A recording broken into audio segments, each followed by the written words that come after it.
Gaming app కేసుపై స్పందించిన ప్రకాష్ రాజ్, అందరినీ ప్రశ్నించే నేను సమాధానం చెప్పాలి. 9 ఏళ్ల కిందట జరిగిన ఘటన, ఆ తర్వాత తప్పని తెలుసుకున్నా. ఆ తర్వాత మళ్ళీ అలాంటి ప్రకటనలు ఒప్పుకోలేదు. Prakash Raj interesting film. ఇక్కడ ఉన్నప్పుడు ఇప్పుడే నాకు ఈ ఆన్లైన్ లో మళ్ళీ మీడియాలో ఒక ఆన్లైన్ గేమింగ్ యాప్ దాని గురించి నేను చేసిన ఒక యాడ్ గురించి డిస్కషన్ జరుగుతోంది. అందరినీ ప్రశ్నించి నేను సమాధానం చెప్పాలి కదా, ఎందుకంటే చాలా మంది క్వశ్చన్ చేస్తున్నారు మీరు ఎలా చేస్తారని.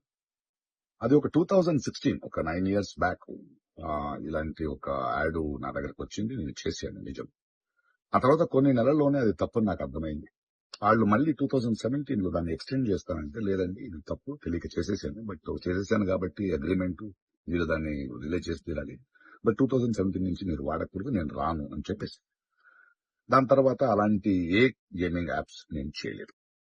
2021 లో కూడా ఆ కంపెనీ ఇంకో కంపెనీకి అమ్మేసి వాళ్ళు దాన్ని ఏదో సోషల్ మీడియా ప్లాట్ఫామ్ లో యూజ్ చేస్తే నేను వాళ్ళకి నోటీసులు, వాళ్ళకి ఈమెయిల్, మళ్ళీ వాట్సాప్ లో పంపించి, లేదండి ఇందులో నేను లేను, ఇది చేయకూడదు, కాంట్రాక్ట్ అయిపోయింది, ఇది తప్పు అని కూడా చెప్పాను. వాళ్ళు ఆపేశారు.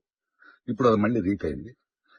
దానివల్ల ఈ సమాధానం పోలీస్ డిపార్ట్మెంట్ నుంచి నాకు ఇంకా ఏది రాలేదు. వస్తే వాళ్ళకి నేను సమాధానం చెప్తాను, బట్ మీకు సమాధానం చెప్పాల్సింది నా బాధ్యత. So 2017 9 years back for 1 year contract నేను చేసింది నిజం. అది తెలిసిన తర్వాత దాన్ని ఆపింది నిజం. ఆ తర్వాత నేను చేయలేదు అనేది కూడా నిజం.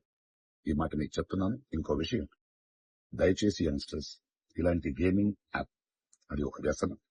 ప్లీజ్ మీ జీవితాన్ని కోల్పోండి. Thank you.